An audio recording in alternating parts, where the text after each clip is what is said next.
ڈالروں کی اب یلغار. اب یہاں پر امریکی سرمایہ، وہ ڈالر چاہے مشرق سے آئے چاہے مغرب سے آئے، وہ یہودیوں کا اعلی کار ہے. آپ نے اگر $1 نوٹ کا اگر کبھی نقشہ دیکھا ہو، اس کے اوپر جو سگنیا بنا ہوا ہے، جو نشان ہے، وہ کیا ہے؟ پیرامڈ، احرام مصر. یہ کن کے لیے اہمیت رکھتے ہیں؟ ہزارہا یہودیوں کا خون اور ان کی ہڈیاں ان پیرامڈز کے تلے دبی ہوئی. جب یہ احرام بنائے گئے تھے، یہ یہودی وہاں غلامی کے دور میں تھے، بیگار ان سے لی جا رہی تھی. بڑے بڑے پتھر جب گرتے تھے تو پسنے والے یہودی ہوتے تھے. یہ ان کی اپنی جیسے ہولوکاسٹ، جیسے انہوں نے اس کو اپنا سمبل بنایا ہوا ہے، اسی طریقے سے پیرامڈ، مصر کا پیرامڈ، یہ گویا کہ ان کے اس زوال کا ایک نشان ہے. اور اس پر ایک آنکھ بنی ہوئی ہے، ایک آنکھ، کان دجال کی آنکھ، وہ دیکھ رہی ہے. عجیب ہے یہ سمبل.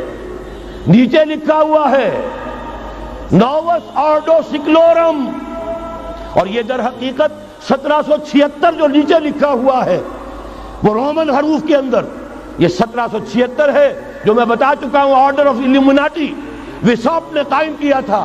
عام دنیا یہ سمجھتی ہے کہ شاید یہ امریکہ کا یوم آزادی ہے، سن آزادی ہے. 1 مئی اس آرڈر آف الومناٹی کی تاسیس 1 مئی کو ہوئی ہے. یہ 1 مئی جو منایا جاتا ہے، دھوکہ یہ دیا گیا ہے کہ یہ شکاگو کے جو مزدور ہیں ان کی یادگار ہے. حقیقت میں یہ 1 مئی اور 1776 آرڈر آف دی الومناٹی کی تاسیس کی تاریخ. ڈالر میرے اس دیش کو ناپاک نہ کرنا. اور میں تو انہیں داد دیتا ہوں، جو کچھ انہوں نے، شاعر کہتے ہیں اس کو جو صاحب شعور ہے، اس صاحب شعور نے جو مشاہدہ کیا ہے کہ ڈالر آئے گا تو کیا آئے گا ہمارے ہاں. میری تو فکر کے اندر رچ بس گیا ہے. پاکستان کے بارے میں جب کہا تھا، اے آندھیوں سنبھل کے چلو اس دیار میں، امید کے چراغ جلائے ہوئے ہیں ہم. ہماری امیدوں کے چراغ ہے یہ. اسلام کا گہوارہ بننے والی ملک ہے یہ. اس کو ہم نے قائم کیا تھا اسلام کے لیے. یہ آندھیاں نہ چلیں. اس ملک کو ہم نے اسلام کے چراغ جو ہے ہم نے اس میں روشن کیے ہوئے ہیں. اے آندھیوں سنبھل کے چلو اس دیار میں، امید کے چراغ جلائے ہوئے ہیں ہم. بہرحال یہ تیسرا سیلاب ہے، ننگی سرمایہ داری، جس کی پھر لعنتیں ہوتی ہیں. ایک طرف فقر، ایک طرف احتیاج، ایک طرف بھوک، ایک طرف دولت کے انبار. پہلے بھی ہمارے ہاں فرق کم نہیں ہے، لیکن اب جو ہوگا، اگر یہ بات پوری ہو گئی تو وہ ننگی سرمایہ داری. اور سرمایہ داری ہی در حقیقت یہود کا سب سے بڑا ہتھ کنڈا ہے. یہ بینکنگ کا نظام، یہ سارا کا سارا سودی نظام، یہ IMF، یہ ورلڈ بینک، یہی تو ان کے سب سے بڑے ادارے ہیں.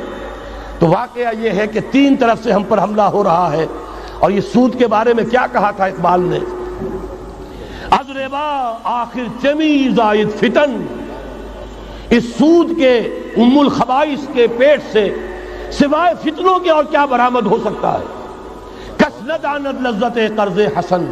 کسی کو قرض حسنہ کی لذت یاد نہیں رہی. بغیر سود کے قرض دو.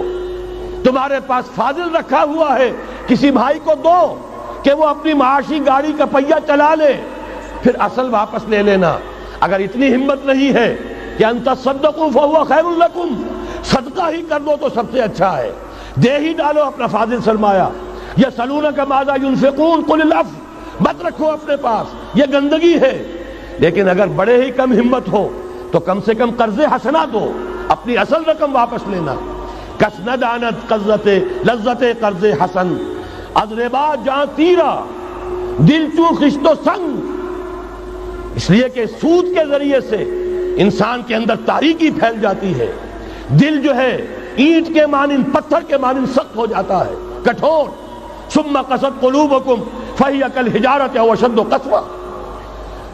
آدمی درندہ بے دندان و چنگ، اور انسان بغیر اس کے کہ بھیڑیوں والے دانت ہوں اور بھیڑیوں والے پنجے ہوں، بھیڑیا بن جاتا ہے. بہرحال اب کرنے کا کام کیا ہے اس کو سمجھیے.